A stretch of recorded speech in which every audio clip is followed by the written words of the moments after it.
Bruxelles, je t'aime. Tu m'avais manqué. Bruxelles, je t'aime. Bruxelles, je t'aime. Tu m'as préféré. Bruxelles, je t'aime. Bruxelles, je t'aime.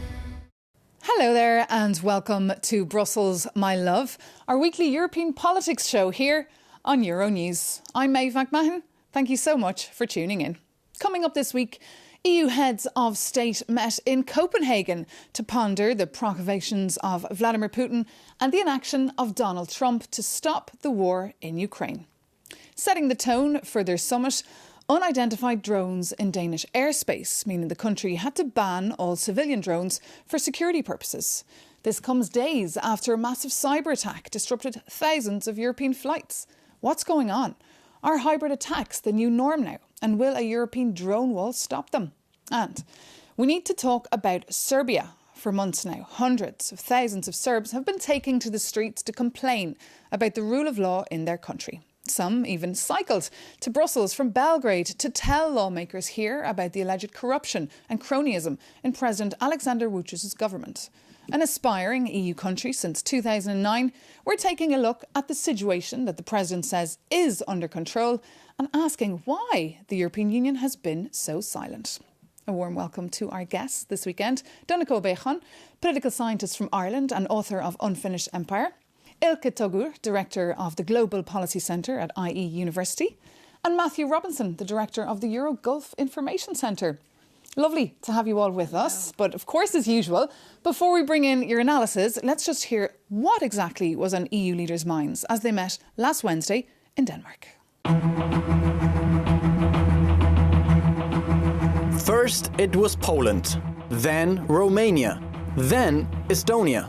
EU countries that reported incursions of Russian drones or fighter jets into their respective airspaces just last month. Europe is realizing that Russian aggression may not be restricted to Ukraine. So how to respond?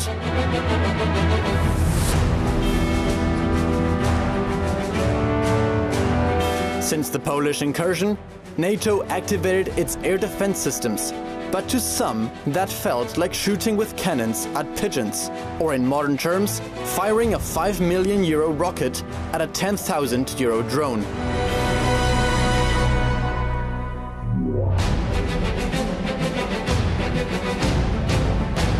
That's why Brussels wants a wall of drones to respond rapidly to any Russian incursion. Is Moscow testing Europe's resolve? Does that mean a military confrontation is becoming more likely?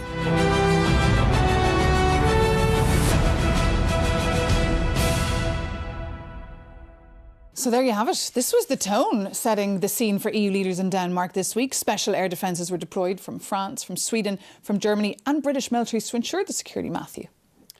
I think the concept of drone wall is welcome, but security isn't simply a wall. It's a wider network, a network in which NATO must underpin Europe's broader security. And I think this is an opportunity that Europe can get smarter on procurement and try and modernize aspects of its own defense. But there is precedent for this. If you look back to Warsaw 2016, Brussels 2021, NATO have made clear that hybrid threats, like we're seeing from Russia, can warrant a robust response, dare I say, even the triggering of Article 5. No one wants to see it get that tough, but we must impact a cost to Russia's actions. As long as let's bring you in there, because obviously for our viewers looking at those images, they could be sitting at home quite alarmed. Have we reached a turning point now, do you think, since the full-scale invasion?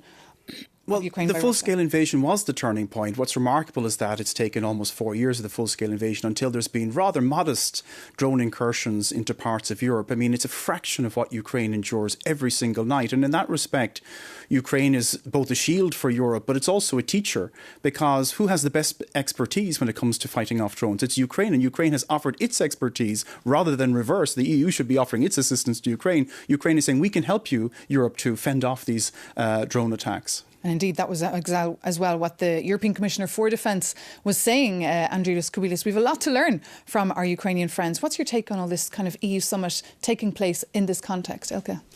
I think this is definitely a new endeavour for the European Union. And I think this is also the moment for this discussion on how we will coexist with Russia and Russian hybrid war tactics all around the European eastern flank. Are we going to manage this? Is this going to be getting more and more boldened? I think this was the main discussion in Copenhagen this week. And we saw a couple of weeks ago those cyber attacks that shut down airports here in Brussels, London, Dublin, impacting so many travellers. Are we ready to handle these threats? No, we're not ready. And the problem is, of course, is that dictatorships have huge advantages over democracies when it comes to this type of behaviour. North Korea has been able to supply, for example, Russia with more ammunition than the EU has supplied Ukraine. And similarly, when it comes to focusing on a military-industrial complex and, cyber warfare and hybrid warfare, most European electorates quite naturally want to spend that money on housing, on health and education. Yeah. And therefore, it's very difficult for democracies to act in unison in their own self-interest because they're not really geared for that kind of action. And that's why there's a big debate now as well between Brussels and the member states who should take charge as well of this drone wall. But I also wanted to bring in the voice of an Estonian MEP, because this week, in fact, a number of MEPs are in Estonia taking a look at the Estonian-Russian border and the threats. For a local view, we spoke to Riho Terhas, Estonian MEP, who thinks that the recent drone incursions and border violations are signs that Russia is getting nervous and wants to take the focus away from Ukraine. These violations of airspace with the drones or with the airplanes and other different terrorist attacks throughout the European Union are meant to be there to scare the people, to divide our societies, to cause turbulences and mistrust. So it is one tool in the toolbox of Putin's weapons. And we need to take it seriously. It is not just some accidents. It is a systematic behavior of Russia. This is all very new, and we need to work out a common solution. And we can call it drone wall if we want, but we need to do something together. This is not possible if only some of us will deal with it. So Riho Terhas, they're not mincing his words. He's also a former army general, by the way. Can someone tell me, though, how this drone wall would actually look like? Well, it's still in its embryonic stages and there's no consensus on that. I mean, for example, people often talk about an Iron Dome type of thing that could protect. But, Israel is so small. That's why it's so effective. Europe is so large. And, of course, the frontier with Russia is so large. So some people like Boris Pistorius, is, for example, the German defence minister, is saying that this will take years. It'll take 4 years, he said. But Andrius Kubilius, the defence commissioner, said it would take about a year. So who's right, I'm wondering. One thing is clear, Matthew. The Baltic states have been calling for this drone wall for years. Yes, and rightly so. The Kremlin here is not necessarily testing Europe's borders. It's testing European cohesion and it's testing European unity. And that's why a common European response underpinned by NATO, by virtue of this drone wall, is important. But it shouldn't stop there. We need to get tougher as it relates to attacks on our critical infrastructure from Russia. We need to go further and faster with asset freezes, visa sanctions. Europe, there are far more levers in Europe's arsenal beyond the most recent drone wall strategy. I think we should get tougher. Even looking at energy, I think we can do more to sanction Russian energy. There are far more tools still left in Europe's arsenal to hit Kremlin where it hurts, and we hurt them the most when Europe is cohesive and united. And right now, we have not been nearly as much as we could be. Yeah, and we're on the 19th package now of sanctions. It's being discussed. If we're on the 19th package, it means the previous 18 haven't worked, Ilke. I think they have worked, but there were always room to amplify and hit harder. But for me, one of the reasons behind these new provocations in the EU territory is also to create trade-offs. Because if they create a sense of fragility in the European soil, maybe European governments governments, member states will question if they should keep their anti-missile defense systems at home rather than sending them out to Ukraine. So this is actually not only just creating divisions and creating fear on European citizens, but also creating trade-offs for the weapon systems and all the aid that is going to Ukraine. So actually for Russia, this is kind of two birds with one stone. And this week, Danica, they're also discussing this 2030 readiness strategy so that we can turn from an economic power into a military might. How would that work? Talk us through that. Well, it's very difficult to see right now because Europe has traditionally been a pair, not a player, and it's always struggled to be a geopolitical actor. And that's one of the reasons why it's been easy for Russia, relatively easy, to divide and rule. And only when, and we've heard, for example, Emmanuel Macron talk about Europe ceasing to be a herbivore and becoming an omnivore, that, it's a dangerous world out there and we can't pretend that it's not. And, we have to prepare our electorates for that. But how do you get Russia to the negotiation table? The question about Russia is way more complicated. But just going back to the topic on how to change the EU's mind, I personally think that we have been still living through the extension period of the 20th century European Union, when globalization worked, when the international relations were based on efficiency, not on security, and the European Union was designed that way. Now we are in the 21st century, trying to reframe an institution, a supranational institution, so that it works according to the rules right now. I'd say Russia quite often entertains theatrics. We saw Lavrov walk out at the UN General Assembly while the British Foreign Secretary was making remarks. They love stunts like that. But if we really want Russia to come to the table, we need to double down on our relationship with our American friends and partners, the Trump administration. Putin and Trump, whether we like it or not in Europe, have some form of a dialogue. We saw it in Alaska. We need to encourage the Trump administration to keep to try and build on that. Otherwise, I think there is no hope that we can get Putin and the Kremlin to the And relations have improved between Brussels and DC. I think Donald Trump does occasionally pick up the phone and call Commission President Ursula von der Leyen. He does occasionally, but he is usually at the mercy of the last person he spoke to. And he's temperamentally, I think it's quite clear, he's much more in common with Vladimir Putin. I mean, he is a man, after all, who talked about Canada becoming the 51st state, of taking back Panama, of annexing Greenland. This is, music to someone like Vladimir Putin's ear, who understands that kind of talk. But I think Ilka made a very good point about how times have changed, and quite rapidly. I mean, in the last 30 years, remember 30 years ago we were celebrating democracy in Eastern Europe and kind of the future, the end of history, that the tide of history was moving towards democracy. Now we're talking in very different apocalyptic terms, that instead of autocracies democratizing, democracies are autocratizing. And we've seen that with Trump's US, we've seen it with countries within the European Union, and therefore it's not only external enemies we have to worry about, it's the cancer of authoritarianism developing within the European landmass. But are we up for this challenge? I mean, we've been divided for so long. Can they take decisions fast, like in Copenhagen this week?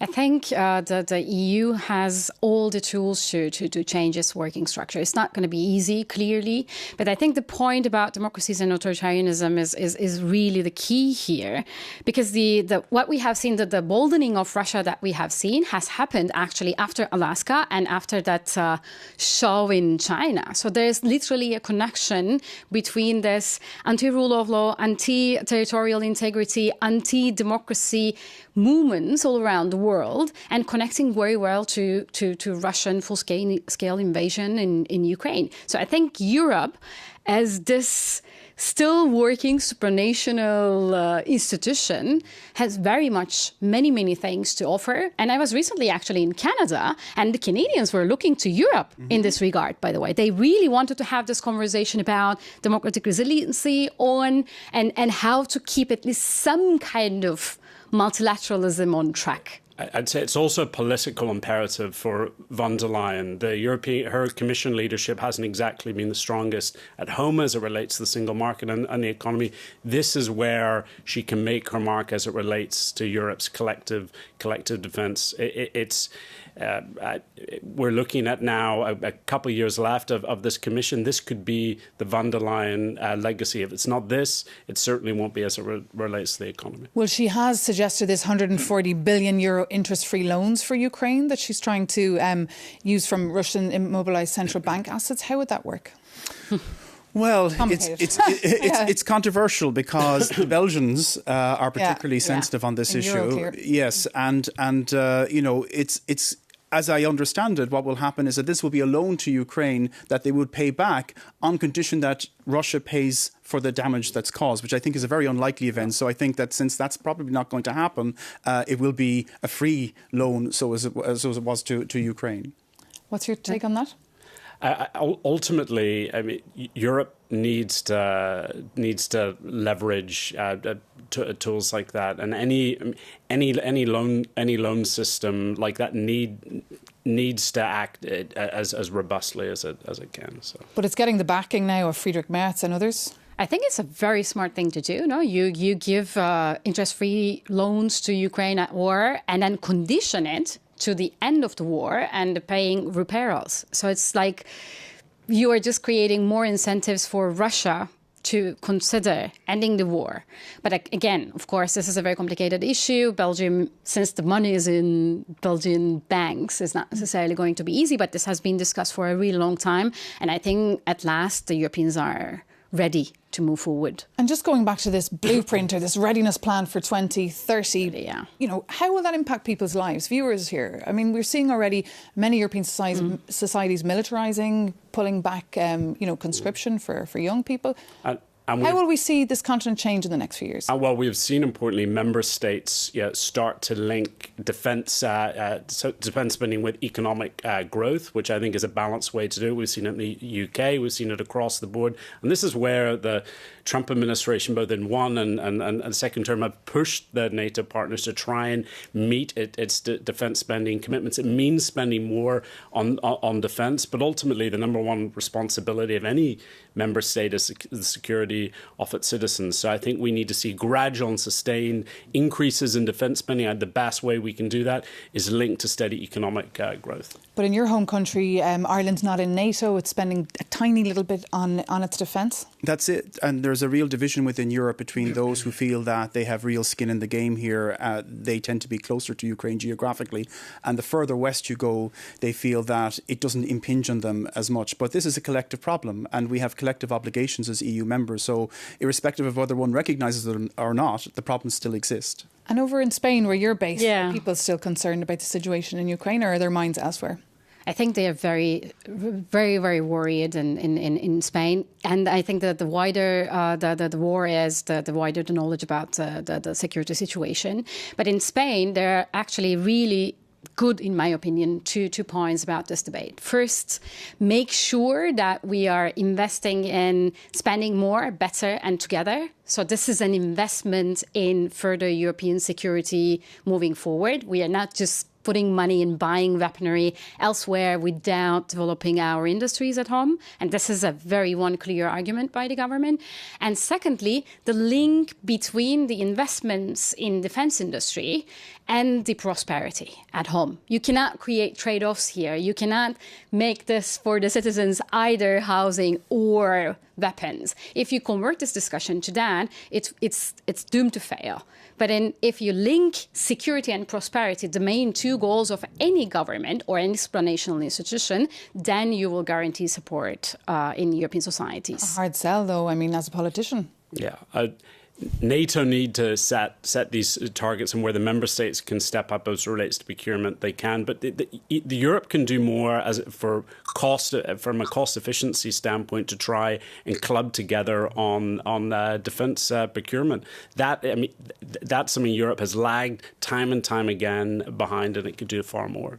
And we'll of course be leaning on Ukrainians as well to help.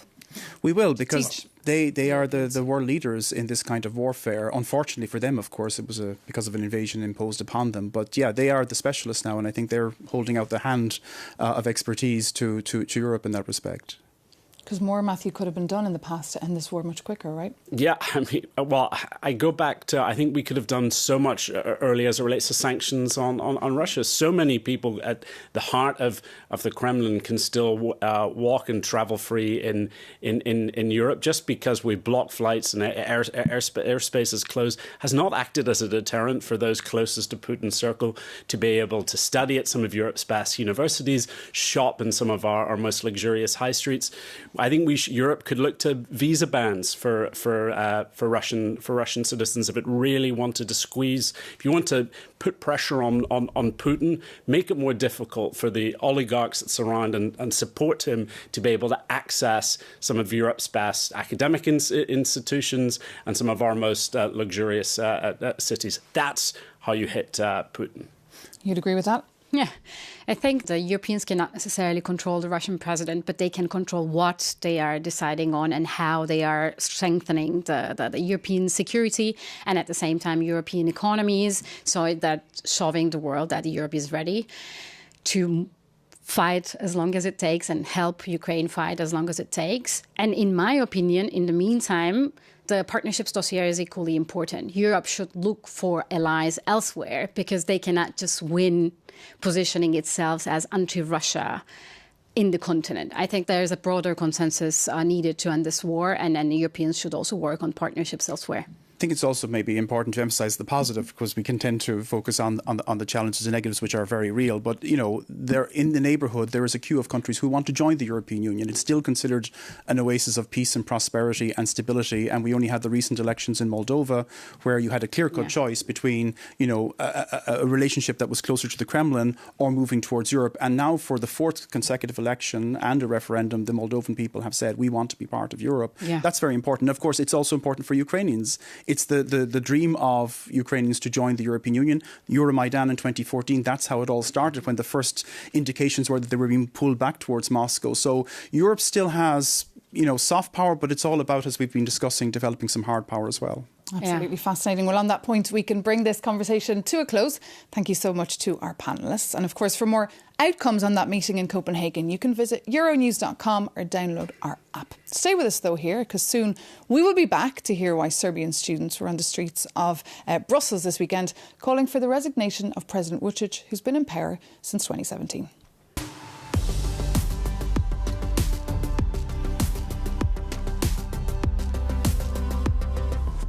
Welcome back to Brussels, my love, our weekly European politics show with me, Maeve McMahon.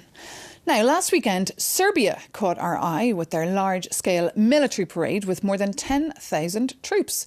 The aspiring EU country of around 6 million people showed off rocket launchers from Israel, drones from the United Arab Emirates, tanks on loan from Russia and anti-aircraft systems from China. Hundreds of university students and opposition groups who have been staging anti-corruption protests for 10 months were allegedly prevented by riot police from watching the parade. President Vučić, in power for 13 years, has also refused to hold early parliamentary elections, a key demand of his critics. So I'm curious to hear if the panel have been following the situation in Serbia and what are your thoughts on it? Okay. I think what we are seeing right now is the emboldening of bureaucratic governments in Europe due to the moment that we are going in. And clearly, the MAGA movement in the United States, Make America Great Again, is providing a playbook on many different aspects. And is Serbia then still eligible for EU membership? That's the question. It certainly doesn't seem to share the core values of the EU, and it has been moving progressively away. You mentioned that army military parade, very impressive, 10,000 troops. Yeah. You have to ask yourself, who are they intending to fight against? The worry is that it's their own people who've been mobilising in unprecedented numbers. And there's a very, dangerous precedent perhaps, or inspiring, depending on which perspective you have, of the bulldozer revolution, which led to the ousting of Milosevic. And of course, Vučić was in his cabinet. He saw it firsthand. It certainly must send shivers down his spines thinking about it. Well, Alexander Vučić, the president, called the protesters terrorists. Yeah, well, I think stability without the rule of law is a cul-de-sac. And if Serbia wants to be serious about EU membership at some point in the future, it has to get serious on EU standards, media freedom, police accountability, and fair elections. These are all fair benchmarks, and time, I think you're absolutely right to see you've seen this autocratic, emboldening, MAGA-style governance, and it is posturing Serbia further to the east. It can, on one hand, look to Europe with it out west, with its hand open, while clenching its fist to the east.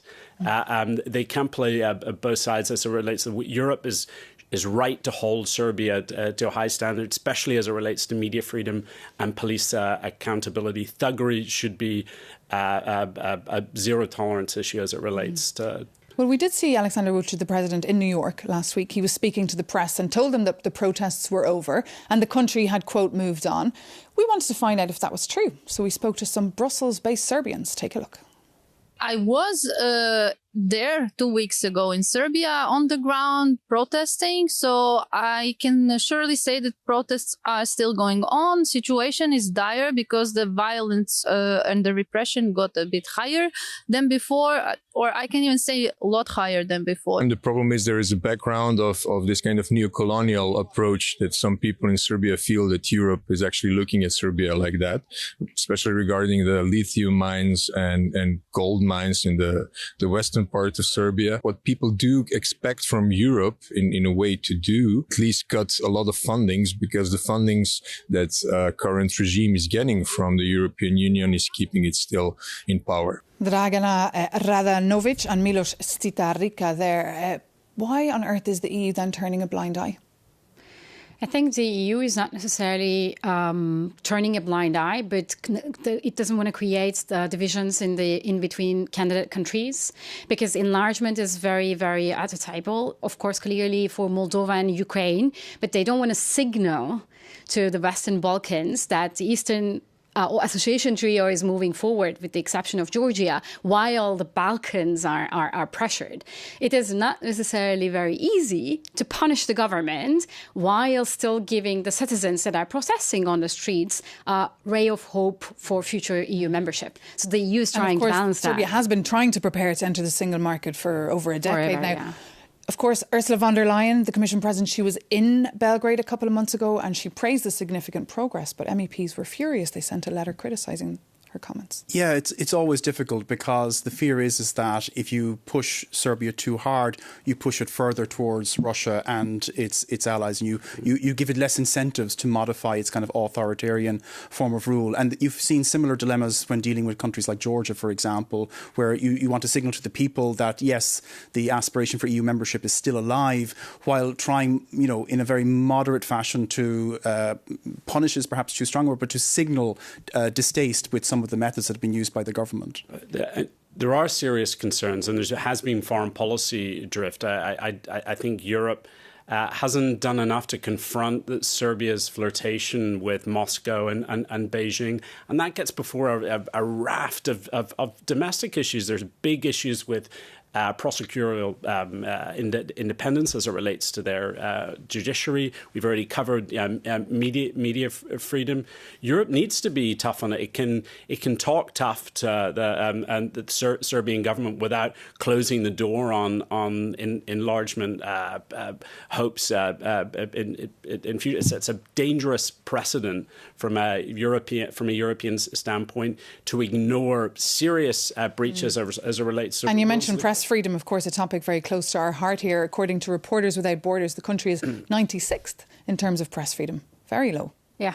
Definitely. The press freedom is one of the first things that the autocrats take away, because they know that they don't want people to know.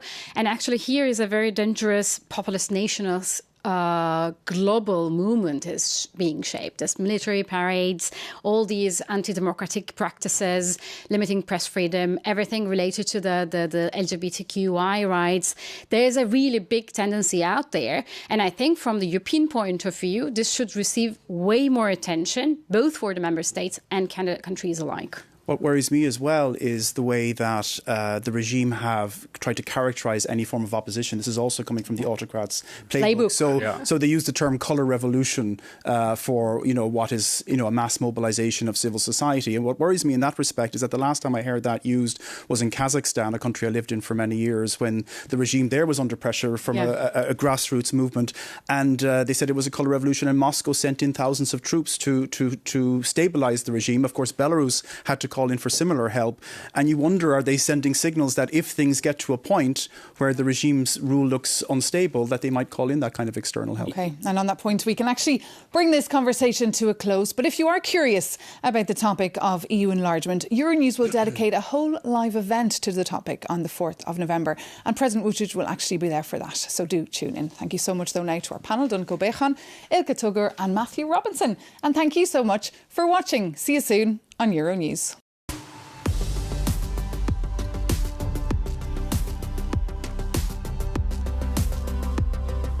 Hello there and welcome to Brussels, my love, our weekly European politics show here on Euronews. I'm Maeve McMahon, and this weekend I'm joined by Donnacha Bechan, the Irish author, Ilka Tugger, the director of the Global Policy Centre at IU University, and Matthew Robinson from the Euro Gulf Information Centre.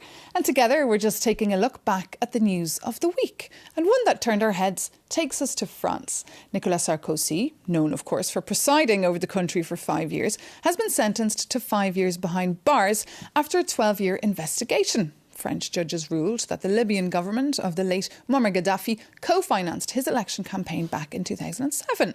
Speaking to the press alongside his very famous wife, the singer Carla Bruni, Sarkozy denied all wrongdoing. J'assumerai mes responsabilités. I will assume my responsibilities. I will comply with the justice system. And if they absolutely want me to sleep in prison, I will sleep in prison, but with my head held high, because I'm innocent. No doubt I will have to go to the Court of Appeal with handcuffs. Those who hate me so much think they are humiliating me. What they have humiliated today is France. Ce qu'ils ont humilié aujourd'hui, c'est la France. Matthew, is it France that's humiliated or Sarkozy? This is tough to see. I mean, justice must be blind, it must be equal, but it must also be proportionate. Otherwise, it looks highly political. And I don't think we can avoid the reality that this will be divisive for the country. Seeing a former president, a former resident in the Elysee Palace serve time behind bars. This is obviously in the shadow of the Le Pen ruling as it relates to her being banned in running in elections there. I worry that this prosecution will do more to inflame the divisiveness of what is already a highly polarized political system in the National Assembly. Ultimately, I think the trial itself, while fair, I think the sentencing, the necessity to serve a sentence ahead of any appeal is tough, and I worry just how divisive it will be. It is divisive. I mean, we've seen the French press been open arms the whole week, but look, it's not the first time. It feels like it's becoming the norm and not the exception. Remember Jacques Chirac as well? I was just thinking of Jacques Chirac and François Fillon, and there have been others. The prime ministers in Croatia, in Moldova, in Romania have been sentenced for corruption and bribery and whatnot. We've even seen in the UK recently Nathan Gill, reform leader in Wales, found guilty, admitted to taking bribes from Russia for essentially promoting Russian propaganda. And this comes to the core of the issue, really, is about trust in politics. And even though I share Matthew's reservations, I mean, France is divided, this will feed into that polarizations. I also think there is a potential positive in that it's important that justice is seen to be done. It's important that it's also that no one is above the law. Because, of course, one of the kind of key points that's often made in authoritarian regimes is that, these democracies are not really democratic. Like, it's all these elites who have all the power and they're unaccountable. This kind of shows that there is some accountability for action. And that's what Transparency International said. They called it a very courageous outcome, harsh but very courageous, and sends a message to the rest of Europe, Ilka. I cannot agree more. Justice should serve. But the thing is, it is never good for trust in politicians, political parties, institutions, these kind of very big and famous corruption cases. And in France, this is happening, as we have said, in a moment of a rise of the national rally. They are polling around 30% now, followed by the new Popular Front. And it's clearly in a period when politics are not necessarily so stable in France and for Europe. So Now, good news. We've talked at length about France here on Yeah. Brussels, my love. But of course, Marine Le Pen, who hopes to be president one day, but also received a 4-year prison sentence and a €100,000 fine for embezzlement. She's keeping a close eye, Matthew, on this case. She criticised the French justice system for it. Yeah. It's difficult because on one hand, separation of power and judicial independence is important, but I worry that this adds to the climate that justice is seen as vengeful and as quasi even political in nature. There are fair arguments to say while the convictions as it relates to Le Pen or even Sarkozy are on the merits or perhaps fair. Is the sentencing proportionate to the crime? I think that's a fair question, and certainly as it relates to the Le Pen verdict, I think it's done more politically to embolden her political movement in France than anything else. It's never a good day when a former president and a former head of state has to serve time behind, regardless. It's highly embarrassing, but as you say, it's justice, and it's justice, and otherwise you have a distrust in politics because Europe is in a very delicate, difficult position right now because we are squeezed between disinformation activism to our east, who are polluting social media and the minds of our youth, trying to sow the seeds of distrust in democratic institutions, which liberal democracies only make up 12.5% of the world's population. I mean, we are outliers. We are a rare bird. And then, of course, we've got the pressure from the West with Donald Trump's MAGA movement. And, of course, he has been to the forefront in arguing that every charge against him was political. Nothing was ever legitimate. So, we have all that to contend with our own democratic institutions as well. So it's a very difficult world we live in. We have a lot of challenges. He actually recently said that he was in exile in the 4 years that they didn't let him govern when President Biden was election. He won the election and he was in exile. Actually, I want to flag one thing about France, because in France there's even a more difficult situation with the public debt, because public debt pushes the government to go for cuts in public services. These public services, the cuts create further frustration. And then we see all these very big corruption cases. So the citizens start to just combine these two, that they are cutting my services while they are just getting ahead with these illegal financing. And you've seen leaders like whether it's Donald Trump or even President Netanyahu that have faced domestic allegations, that they've used it and flipped it to embolden their own domestic political standing. So that's a political reality we can't ignore. And on that point, we can bring this conversation to a close. Matthew, thank you so much to our panel, Dunco Bechan, Ilke Torur and Matthew Robinson. Thank you so much for being with us, and thank you so much for watching.